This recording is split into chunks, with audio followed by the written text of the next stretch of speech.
अभी तो हरियाणा में क्या हो रहा है, ये कह रहे हैं कि आप साइलोज में जाइए और वहां पे हैफेड और एफसीआई खरीद करेगी। वो तो सरकारी संस्थान है। लेकिन जब 2 साल बाद मंडियां बंद हो जाएंगी, मंडियां ठप हो जाएंगी, तो कल को ये कहेंगे कि भाई निजी गोदाम, जिसका गोदाम है वो खरीद करेगा और वो अपने नियम कानूनों के अनुसार खरीद। इसीलिए मंडी बचाने के लिए जरूरी है हमारा माल मंडी में बिकेगा, क्योंकि मंडी हमारी जगह है। साइलोज में जाना मतलब खुद का ही डेथ वारंट लिखना है। साइलोज में जाना इस तरीके से, तो साइलोज में बिल्कुल नहीं जाना चाहिए। और हमने देखा ही अभी हरियाणा में जो ढांड वाला जो वहां पे है, इतनी लंबी लंबी लाइनें लगी हुई हैं साइलोज के बाहर। और जो ये लोग, ये कुछ लोग आर्ग्यूमेंट देते हैं सरकार के लोग कि भाई साइलोज में अच्छी स्टोरेज की व्यवस्था है, ये है वो है। लेकिन सवाल पूछा जाता है, हम पूछना चाहते हैं जो 73 साल में जितनी भी सरकारें रही हैं, चाहे वो किसी भी पार्टी की रही हो, क्या सरकार अच्छे गोदाम नहीं बना सकती स्टोरेज के लिए? जब चुनाव आते हैं, हम अपने खुद के सामाजिक मुद्दे भूल जाते हैं, हम अपने खेती किसानी के मुद्दे भूल जाते हैं, हम अपने नौजवानों के मुद्दे भूल जाते हैं, हम अपने सामाजिक मुद्दे भूल जाते हैं। और हम किस चीज के ऊपर वोट डालते हैं? जाति, धर्म, अक्षेत्र, दारू की बोतल और 2000 के नोट। ये हमारा ही समाज वोट डालता है, ये कोई और नहीं है। ये हाथ का निशान हो गया, ये कमल का फूल का निशान हो गया, ये झाड़ू हो गई, ये कुछ अकालियों वालों का कुछ और हो गया, जजपा वालों का चाबी हो गई, कुछ और हो गया। मैं कहता हूं एक आदमी को जो वोट डालनी चाहिए ना, वोट अपने कैंडिडेट को देख के डालनी चाहिए। ये निशानों के ऊपर वोट नहीं डालनी चाहिए, क्योंकि उसका जो रिश्ता है, जो उसकी जो बातचीत होगी, जो उसका आगे काम पड़ेगा, वो उसके लोकल प्रतिनिधि से पड़ेगा। सिंबल बिकते हैं चुनाव में, आप भी इस बात को स्वीकार करेंगे। भाई इस पार्टी फलाना पार्टी के सिंबल की वोट लानी है, तो उसके लिए वहां का जो कैंडिडेट होता है वो पैसा देता है और पैसे देकर वो टिकट लाता है। ठीक है जी, वो कैंडिडेट बेशक कैसा ही गलत हो, वो शराबी हो, लुटेरा हो, वो डाकू हो, भ्रष्ट हो, भाई उस फलाना पार्टी का सिंबल उसके पास आ गया, वो चुनाव लड़ता है और चुनाव जीत जाता है।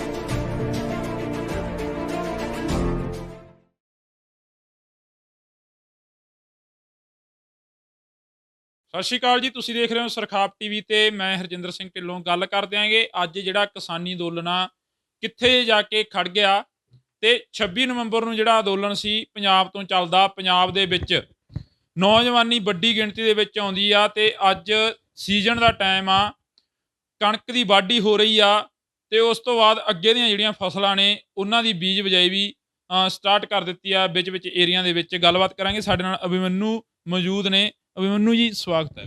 बहुत बहुत शुक्रिया, आपको भी नमस्कार, आपके सभी दर्शकों को नमस्कार। अभिमन्यु जी बात करते हैं, अभी आंदोलन को किस जगह पे देखते हैं? देखिए, किसान समाज ये आंदोलन 99% जीत चुका है। अब तो बस ऐलान होना बाकी है।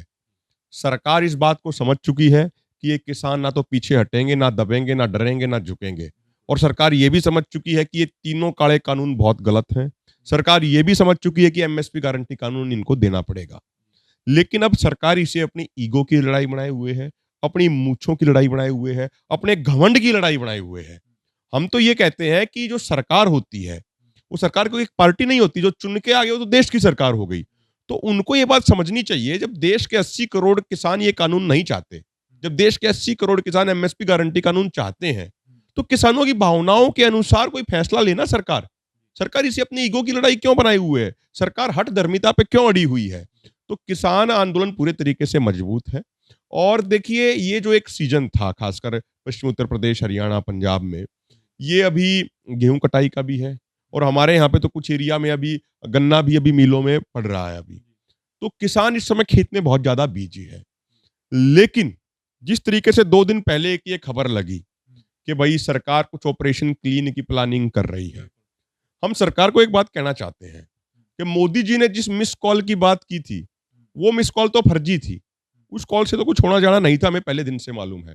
लेकिन सरकार ये बात समझ ले, यदि संयुक्त किसान मोर्चा ने एक कॉल दे दी, तो लाखों किसान दिल्ली के बॉर्डरों पर तुरंत पहुंच जाएंगे अपनी खेतीबाड़ी बीच में ही छोड़ के।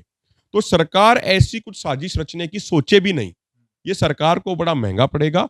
और अभी किसानों ने दोबारा से, जिस तरीके से मोर्चा ने कॉल दी है, अभी सभी से ये कॉल है कि आप अधिक से अधिक संख्या में, जिस तरीके से आप 26 नवंबर से पहले आए थे, आप 26 जनवरी को आए थे, ठीक उसी तरीके से अपनी खेती बाड़ी को भी संभालते हुए, उसको भी मैनेज करते हुए अब दिल्ली के बॉर्डरों पर पहुंचना दोबारा शुरू कीजिए। क्या उम्मीद है लोग आ जाएंगे 26 जनवरी को देखकर? देखिए, निश्चित तौर पे आने लग गए हैं। आज आप देखिए, आज जो लोकल आसपास के लोग थे वो काफी बड़ी संख्या में आए हैं। वो तो लोग तो आएंगे, लेकिन देखिए हमें एक प्रैक्टिकल बात समझनी चाहिए। जो हम जितने भी किसान नेता हैं वो सारे खेती बाड़ी से ही जुड़े हुए हैं। एक बात प्रैक्टिकल, आप भी मुझे लगता है किसान परिवार से ही होंगे। भाई जो 6 महीने की मेहनत है हमारी, वो इस समय खुले आसमान के नीचे है। ऐसा दुनिया में और कोई बिजनेस नहीं है कि जिसकी मेहनत खुले आसमान के नीचे पड़ी रहती हो। कोई व्यापारी होता है वो भी अपना तिजोरी के अंदर रखता है, अपना गोदाम के अंदर रखता है। तो हमारी कौम तो वो कौम है जिसकी मेहनत खुले आसमान के नीचे पड़ी है। 6 महीने मेहनत कर ली, सब कुछ कर लिया। अब वो कैसा क्या होगा क्या नहीं होगा वो ऊपर वाले के ऊपर भी निर्भर करता है। अभी 2 दिन पहले बारिश हो गई, मंडियों में, खासकर हरियाणा की मंडियों में और पंजाब की मंडियों में भी सरकारें जानबूझ के दिक्कत पैदा कर रही हैं। हरियाणा में कभी कुछ कह दिया जाता है कि आप डायरेक्ट साइलोज में लेके जाइए। हमने तो मना कर दिया, कोई साइलोज वाइलोज में नहीं जाएंगे, हमारा माल, हमारी अनाज मंडी के अंदर आएगा। वहां पे किसान, वहां पे सरकार खरीद नहीं कर रही है, लेट लतीफी कर रही है, नए नए बहाने बना रही है। तो बात यह है कि किसान पूरे तरीके से तैयार है और किसान दोबारा से धरनों पे आना शुरू कर दिया है। और इस चीज में हाँ, हालिया समय में ये जरूर कहना चाहूंगा कि अभी हमारा खेती बाड़ी का काम पूरे चरम पे है, पूरे पीक पे है। तो 1-2 दिन में और वो काम लगभग लगभग मोटा-मोटा ਕੰਮ ਨਿਪਟ ਜਾਏਗਾ। ਉਹਨੂੰ ਇਹ ਅੱਗੇ ਚੱਲਦੇ ਆਂਗੇ, ਗੱਲ ਕਰਦੇ ਆਂਗੇ। ਤੁਸੀਂ ਕਿਹਾ ਵੀ ਆ ਜਾਣਗੇ ਕਿਸਾਨ, ਨੌਜਵਾਨੀ ਆ ਜੂਗੀ ਮੋਰਚੇ ਦੇ ਉੱਪਰ। ਕਿਤੇ ਇਹ ਤਾਂ ਨਹੀਂ ਹੋਵੇਗਾ ਕਿ ਜਿਵੇਂ ਪਹਿਲਾਂ 26 ਜਨਵਰੀ ਤੋਂ ਬਾਅਦ 27 ਤਰੀਕ ਨੂੰ ਸਟੇਜ ਦੇ ਉੱਪਰੋਂ ਸ਼ਰੇਆਮ ਐਲਾਨ ਕੀਤਾ ਜਾਂਦਾ ਕਿ ਉਹ ਤਾਂ ਗਦਾਰ ਨੇ, ਉਹ ਤਾਂ ਸਾਡੇ ਨਹੀਂ ਹੈਗੇ, ਅਸੀਂ ਉਹਨਾਂ ਦੇ ਨਹੀਂ ਕੁਛ ਹੈਗੇ। ਉਹ ਚੀਜ਼ਾਂ ਨੂੰ ਦੇਖ ਕੇ ਕਿਵੇਂ ਤੋਰਨਗੀਆਂ ਮਾਵਾਂ ਆਪਣੇ ਪੁੱਤਾਂ ਨੂੰ? देखिए जो आज ये आंदोलन है, हमें एक बात समझनी पड़ेगी। इसमें आपका एक बड़ा गंभीर सवाल है। आंदोलन में हमें एक चीज समझनी पड़ेगी कि ये आंदोलन फसलों को बचाने के साथ साथ आगे की नस्लों को बचाने का आंदोलन है। और एक नौजवान होने के नाते मैं 2 बातें कहना चाहता हूँ। आज हम सभी लोग जो बैठे हैं, आप भी हैं, हम सारे एक परिवार का हिस्सा हैं। और जो हमारे बड़े बुजुर्ग होते हैं, परिवार के अंदर भी हमें कई बार डांट देते हैं। तो डांट देने का मतलब ये थोड़ी ना है कि हमारे बीच में कोई मतभेद हो गया या कोई मनभेद हो गया। ऐसा तो नहीं है ना। हमें एक चीज समझनी चाहिए। आज जो सीनियर किसान नेता है, कोई 80 साल का है, कोई 75 साल का है, कोई उससे भी ऊपर का है, इन्होंने तो अपने जीवन का अधिकतर हिस्सा संघर्ष करके निकाल दिया। आज जो ये लड़ाई लड़ रहे हैं, ये हमारे और आपके भविष्य के लिए लड़ रहे हैं। जिस ये मैं बात पूरी करूं एक बार, क्योंकि अधूरी रह जाएगी बात। हमारे और आपके भविष्य के लिए लड़ रहे हैं। आज हर उस व्यक्ति की यहां जरूरत है जो अपने भविष्य को बचाना चाहता है, जो आगे आने वाली नस्लों को बचाना चाहता है, जो देश को और समाज को बचाना चाहता है। मैं तो ये कहता हूं जो ये लड़ाई चल रही है, ये देश को बचाने वाले किसानों, मजदूरों, जवानों, नौजवानों बनाम देश को बेचने वाले राजनेताओं की लड़ाई है। आज ये लड़ाई, आज ये आंदोलन देश के भविष्य की दशा और दिशा तय करने वाला है। ये आंदोलन तय करेगा कि देश में हमारी और आपकी सुनी जाएगी या देश में कॉर्पोरेट घरानों की सुनी जाएगी। इसलिए मेरा ये कहना है, हर व्यक्ति की, नौजवान की, बुजुर्ग की, माताओं बहनों की यहाँ पे जरूरत है। सबका महत्व है, सबको पूरा मान सम्मान दिया जाता है, आगे भी दिया जाएगा। इसलिए हर व्यक्ति को अपनी जिम्मेदारी समझ के इस आंदोलन को पूरे मजबूत करना चाहिए और आंदोलन को जीतने में अपना सहयोग देना चाहिए। ਜਿਹੜੇ ਸੀਨੀਅਰ ਆਗੂਆਂ ਦੀ ਤੁਸੀਂ ਗੱਲ ਕਰਦੇ ਹੋ, ਜਦੋਂ ਮੀਡੀਆ ਵਾਲੇ ਉਹਨਾਂ ਦੇ ਸਾਹਮਣੇ ਮਾਈਕ ਲੈ ਕੇ ਆਉਂਦੇ ਨੇ, ਤਾਂ ਉਹ ਉੱਥੋਂ ਨਿਕਲਣ ਦੀ ਕਰਦੇ ਨੇ। ਕੀ ਏਦਾਂ ਹੋਣਾ ਚਾਹੀਦਾ? ਮੀਡੀਆ ਵਾਲਿਆਂ ਦਾ ਸਵਾਲਾਂ ਦੇ ਜਵਾਬ ਕੀ ਦੇਣਾ ਉਹਨਾਂ ਲਈ ਜ਼ਰੂਰੀ ਨਹੀਂ ਹੈਗੇ? देखिए मैं एक बात कहता हूँ, मीडिया का, खासकर ऑल्टरनेटिव मीडिया जैसे आप जैसे चैनल है, उनका बड़ा योगदान रहा है इस आंदोलन की बातों को पूरी दुनिया में हर कोने तक पहुंचाने में। और जब इस आंदोलन का इतिहास लिखा जाएगा तो आप सबका नाम भी स्वर्णिम अक्षरों में उसमें आएगा। नंबर 1 बात।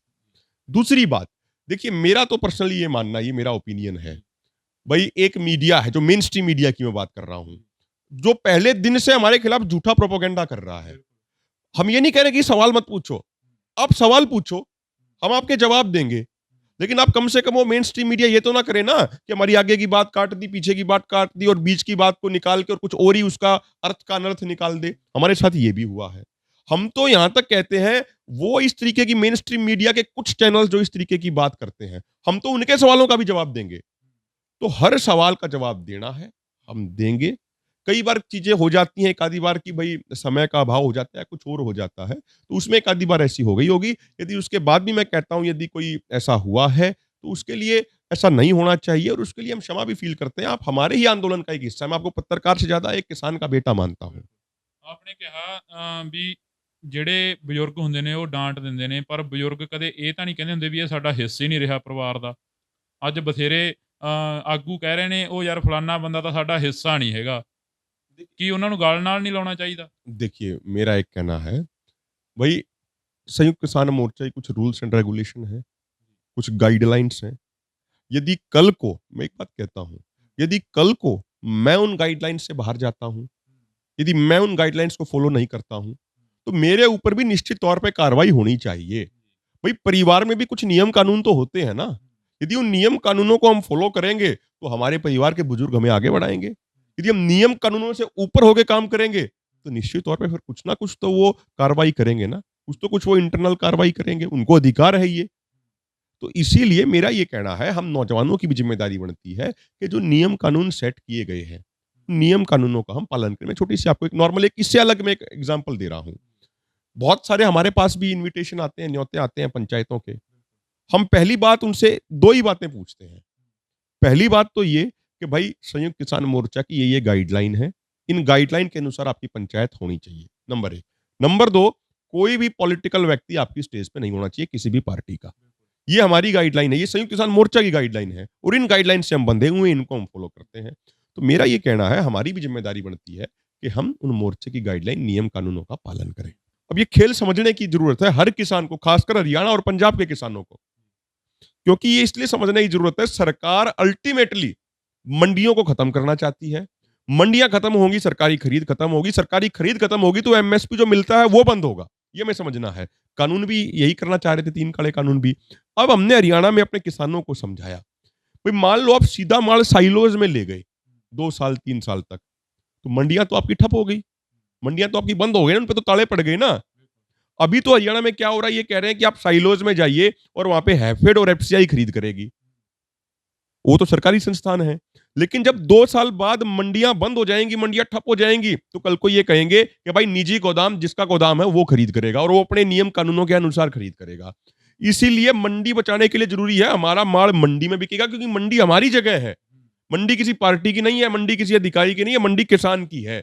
जब फसल हमारी है, अनाज हमारा है, खेती का हम करते हैं, जमीन हमारी है, तरीका हमारा, तो हम तय करेंगे हमारी फसल कैसे बिकेगी, कब बिकेगी और क्यों बिकेगी, ये हम तय करेंगे। ये कोई सरकार वाले तय नहीं करेंगे। एसी के बंद कमरों में बैठ के ये हमें बताते हैं कि खेती कैसे करनी है, आपको बेचनी कैसे है। इन लोगों को ये नहीं मालूम ईख और जवार में फर्क क्या होता है, ये हमें बताएंगे खेती कैसे करेंगे। तो इसीलिए मेरा ये एक निवेदन है आपसे, साइलोज में बिल्कुल मत जाइए।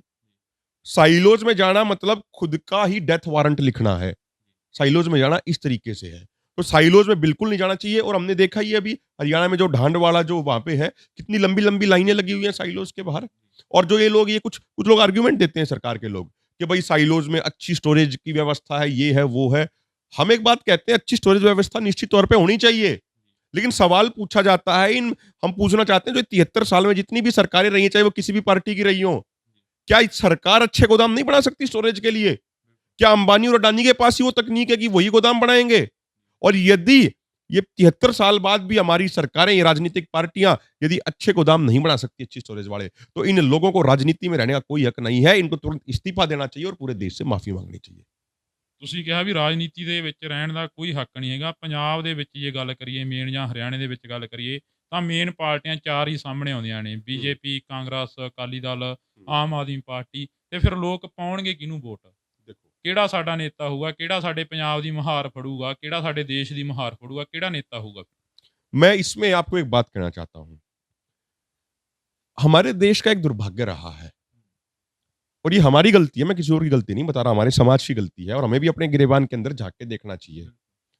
जब चुनाव आते हैं, हम अपने खुद के सामाजिक मुद्दे भूल जाते हैं, हम अपने खेती किसानी के मुद्दे भूल जाते हैं, हम अपने नौजवानों के मुद्दे भूल जाते हैं, हम अपने सामाजिक मुद्दे भूल जाते हैं, और हम किस चीज के ऊपर वोट डालते हैं? जाति, धर्म, अक्षेत्र, दारू की बोतल और 2000 के नोट पे। ये हमारा ही समाज वोट डालता है, ये कोई और नहीं है। जब तक हम अपने सामाजिक मुद्दों के ऊपर वोट नहीं डालेंगे, तब तक ऐसे ही गलत तरह के राजनेता चुनाव जीतेंगे, हमारे सर पे बैठेंगे और हमारा शोषण करेंगे। हमारा ये कहना है, राज में कोई पार्टी रहे, उसकी लगाम जनता के हाथ में रहनी चाहिए। उसको ये मालूम होना चाहिए कि भाई जो तुम राज में आए हो, जो तुम विधायक चुने गए हो, जो तुम सांसद चुने गए हो, तुम्हें इन मुद्दों पे वोट मिली है, और यदि तुम इन मुद्दों को पूरा नहीं करोगे, अपने वादों को पूरा नहीं करोगे, तो ये जनता कुर्ता पकड़ के नीचे भी उतार देगी, और जनता अगले वाले चुनाव में तुम्हारी जमानत जब्त करा देगी। जब तक ये भय नहीं होगा, तब तक समाधान नहीं होगा, तब तक समाज नहीं सुधरेगा। जिस दिन ये भय बन जाएगा, जिस दिन ये जन दबाव बन जाएगा, जिसकी बात गांधी करते थे, जिसकी बात भगत सिंह करते थे, जिस दिन ये जन दबाव बन जाएगा, सत्ता में कोई बैठ जाए, हमारे लिए कानून बनेंगे, हमारे लिए नियम बनेंगे, हमारे खिलाफ कोई भी कानून या नियम बनाने से पहले कोई भी राजनेता 1000 बार सोचेगा। और एक और बात मैं कहता हूं, आपने बात पूछी वोट किसे डालनी है। एक हमारे देश में कि षड्यंत्र भी चल रहा है, जो ये पार्टी के नाम पे गैंग बने हुए हैं। ये हाथ का निशान हो गया, ये कमल का फूल का निशान हो गया, ये झाड़ू हो गई, ये कुछ अकालियों वालों का कुछ और हो गया, जजपा वालों का चाबी हो गई, कुछ और हो गया। मैं कहता हूं एक आदमी को जो वोट डालनी चाहिए ना, वोट अपने कैंडिडेट को देख के डालनी चाहिए। ये निशानों के ऊपर वोट नहीं डालनी चाहिए, क्योंकि उसका जो रिश्ता है, जो उसकी जो बातचीत होगी, जो उसका आगे काम पड़ेगा, वो उसके लोकल प्रतिनिधि से पड़ेगा। जो आदमी अच्छा हो, जो आदमी सामाजिक हो, जो आदमी समाज के लिए काम करता हो, जो आदमी लुटेरा ना हो, जो आदमी डाकू ना हो, जो आदमी भ्रष्ट ना हो, आप लोकल आदमी को देख के वोट डालिए। एक मैं अलग कॉन्टेक्स्ट में ये बात कर रहा हूं, इसे आंदोलन से जोड़ने की जरूरत नहीं है इस बात को। मैं बिल्कुल एक अलग कॉन्टेक्स्ट में बात जा रहा हूं, क्योंकि आपने सवाल बिल्कुल अलग पूछा। तो जो ये सिंबल अब होता क्या है, एक हकीकत है कि ये सिंबल बिकते हैं चुनाव में। आप भी इस बात को स्वीकार करेंगे। भाई इस पार्टी फलाना पार्टी के सिंबल की वोट लानी है, तो उसके लिए वहां का जो कैंडिडेट होता है वो पैसा देता है और पैसे देके वो टिकट लाता है। ठीक है जी, वो कैंडिडेट बेशक कैसा ही गलत हो, वो शराबी हो, वो लुटेरा हो, वो डाकू हो, वो भ्रष्ट हो, भाई उस फलाना पार्टी का सिंबल उसके पास आ गया, वो चुनाव लड़ता है और चुनाव जीत जाता है। जब तक ये सिंबल प्रथा बंद नहीं होगी, जब तक ये एक कैंडिडेट को देख के वोट नहीं पड़ेगा, तब तक ये चीजें नहीं बदलेंगी। और मैं आपको एक बात और बता दूं, ये एक बार मुद्दा उछला भी था, ये मुद्दा हमारे संविधान में कहीं भी पार्टियों की बनाने की बात ही नहीं हुई है। जो ये गैंग बना के बैठ जाते हैं, ये जो अपना सिंबल बेचते हैं बाद में, ये हमारे संविधान में कहीं लिखा ही नहीं हुआ है, ये कॉन्स्टिट्यूशन में नहीं है, लेकिन ये बन गए। ये बड़े दुख की बात है। ਤੁਸੀਂ ਵੀ ਕਾਫੀ ਟਾਈਮ ਤੋਂ ਸੰਘਰਸ਼ ਲੜ ਰਹੇ ਹੋ, ਸੰਘਰਸ਼ਾਂ ਦੇ ਵਿੱਚ ਹੋਗੇ, ਅੱਜ ਵੀ ਸੰਘਰਸ਼ ਦੇ ਵਿੱਚ ਹੋ। ਕੀ ਲੋਕਾਂ ਨੂੰ ਸਮਝਾਉਣ ਦੀ ਕੋਸ਼ਿਸ਼ ਹੀ ਨਹੀਂ ਕਰੀ ਅੱਜ ਤੱਕ ਵੀ ਯਾਰ ਤੁਸੀਂ ਏਦਾਂ ਇਹ ਚੁਣਨੇ ਚਾਹੀਦੇ ਨੇ ਲੋਕ ਜਾਂ ਇਹ ਹੋਣਾ ਚਾਹੀਦਾ ਗਾ? देखो एक बात, इसमें कई बातें आ जाती हैं भाई। जैसे आज किसानों में, खासकर मैं कहूंगा उत्तर भारत में तो जरूर, और दक्षिण भारत में भी है, बाकी हिस्सों में भी है, लेकिन उत्तर भारत में तो किसानों के अंदर जागृति बिल्कुल चरम पे पहुंच रही है। ठीक है जी, आज किसान अपनी चीजों को समझ रहा है। आज किसान इन खासकर बीजेपी और उनकी सहयोगी पार्टियों के लोगों को अपने गांव में नहीं घुसने दे रहे हैं। इनका बाइकआउट हो रखा है, इनका हुक्का पानी बंद हो रखा है, इनका सामाजिक बहिष्कार हो रखा है। इनका ये, इनको शादियों तक के न्योते नहीं आते इनको। और कोई न्योता दे देता है गलती से, तो वो फोन करके कहता है भाई साहब किसान नाराज हैं, मत आना हमारी शादी में। इससे बड़ी बेइज्जती और कोई होती नहीं है। हरियाणा की बात करें तो कितने कार्यक्रम खट्टर के कैंसिल करा दिए। मेरे ख्याल से आजादी के बाद के इतिहास में ऐसा पहली बार हुआ होगा, किसी प्रदेश का चुने हुए सीएम को कार्यक्रम नहीं करने दे रहे हैं वहां की जनता। तो हमें एक चीज समझनी चाहिए, जिस तरीके से भी किसानों में जागृति आई है, ठीक उसी तरीके से अपने मुद्दों को लेकर नौजवानों में जागृति लानी बहुत जरूरी है। जो उनका रोजगार का मुद्दा है, उनको ये समझना बहुत जरूरी है। निश्चित तौर पे सामाजिक जागृति के लिए भी बहुत ज्यादा काम किए जाने की जरूरत है। इससे हम भाग नहीं सकते हैं, और वो हम सबको जिम्मेदारी लेनी पड़ेगी। समाज के हर तबके में वो जागृति लानी पड़ेगी। हमें लोगों को ये समझाना पड़ेगा कि आप हिंदू, सिख, ईसाई, मुसलमान के नाम पे बट के वोट मत डालिए। आप किसान के नाम पे वोट डालिए, आप नौजवान के नाम पे वोट डालिए, आप एक भारतीय बन के अपने सामाजिक मुद्दों के आधार पे वोट डालिए, आप भाईचारे के नाम पे वोट डालिए। ये चीजें जागृति करने की निश्चित तौर पे भी बहुत ज्यादा मेहनत करने की जरूरत है। ਤੁਸੀਂ ਕਿਹਾ ਵੀ ਜਾਗਰੂਕਤੀ ਕਰਨੀ ਚਾਹੀਦੀ ਆ, ਪਰ ਲੋਕ ਤਾਂ ਅੱਜ ਵੀ ਰੈਲੀਆਂ ਦੇ ਵਿੱਚ ਜਾ ਰਹੇ ਨੇ। ਪੰਜਾਬ ਦੇ ਵਿੱਚ ਅਕਾਲੀ ਦਲ ਦੀਆਂ ਰੈਲੀਆਂ ਹੁੰਦੀਆਂ ਨੇ, ਸਭ ਤੋਂ ਵੱਧ ਇਕੱਠ ਹੁੰਦਾ ਗਾ। ਲੋਕ ਤਾਂ ਅੱਜ ਵੀ ਉਹੀ ਨੇ ਨਾ ਜਿਹੜੇ ਇੱਥੇ ਸੰਘਰਸ਼ਾਂ ਦੇ ਵਿੱਚ ਵੀ ਆਉਂਦੇ ਨੇ ਤੇ ਫਿਰ ਉੱਥੇ ਰੈਲੀਆਂ ਦੇ ਵਿੱਚ ਵੀ ਜਾਂਦੇ ਨੇ। ਫਿਰ ਉਹਨਾਂ ਨੂੰ ਕੀ ਕਹੋਗੇ?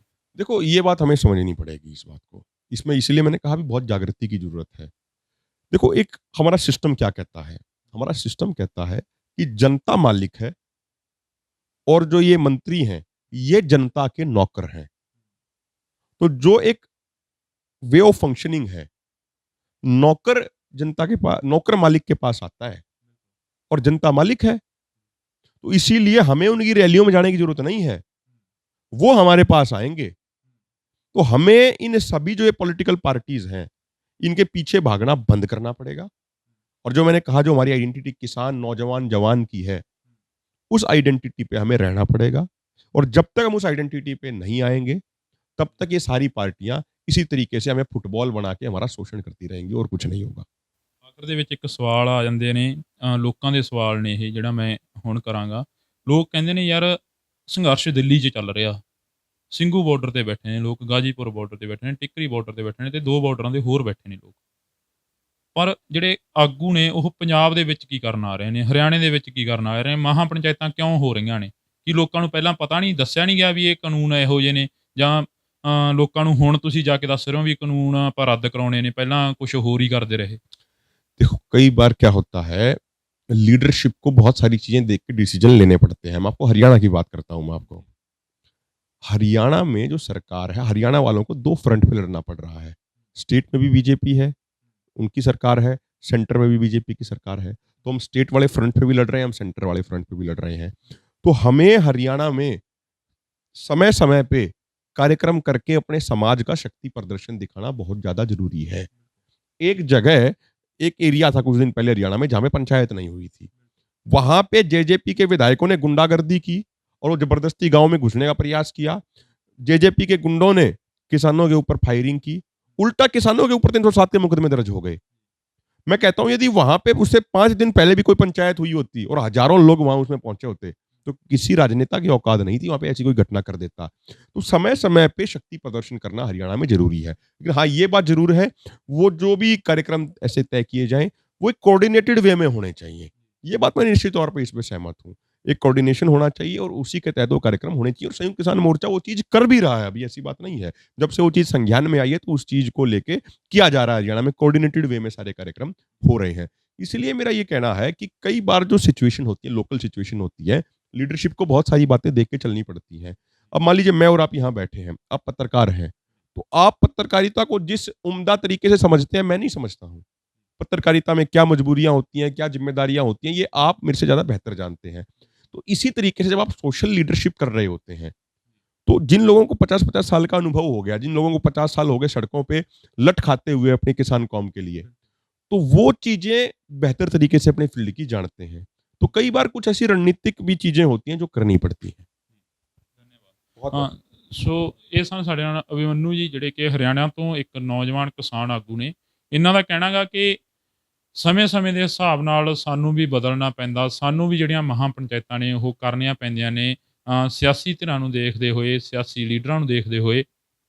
ਤੇ ਇਸੇ ਤਰ੍ਹਾਂ ਹੀ ਜਿਹੜੀਆਂ ਮਹਾਂ ਪੰਚਾਇਤਾਂ ਨੇ ਉਹ ਪੰਜਾਬ ਦੇ ਵਿੱਚ ਹੋ ਰਹੀਆਂ ਨੇ। ਤੇ ਪਰ ਇੱਕ ਗੱਲ ਨਾਲ-ਨਾਲ ਇਹ ਵੀ ਕਹੀ ਆ ਕਿ ਕਿਸੇ ਦਾ ਕੋਈ ਪਰਸਨਲ ਵਿਊ ਨਾ ਹੋਵੇ, ਇਸ ਦੇ ਪਿੱਛੇ ਕਿਸੇ ਦਾ ਕੋਈ ਪਰਸਨਲ ਮਤਲਬ ਆਪਦਾ ਫਾਇਦਾ ਲੈਣ ਦੀ ਗੱਲ ਨਾ ਸੋਚੇ ਉਹ ਮਹਾਂ ਪੰਚਾਇਤ ਦੇ ਵਿੱਚੋਂ। ਸੋ ਇਹ ਗੱਲਾਂ ਹੋਈਆਂ ਨੇ ਅੱਜ ਸਾਡੀਆਂ ਅਭਿਮਨੂ ਨਾਲ, ਅੰਦੋਲਨ ਨੂੰ ਲੈ ਕੇ, ਮਹਾਂ ਪੰਚਾਇਤਾਂ ਨੂੰ ਲੈ ਕੇ ਤੇ ਪਾਰਟੀਆਂ ਨੂੰ ਲੈ ਕੇ।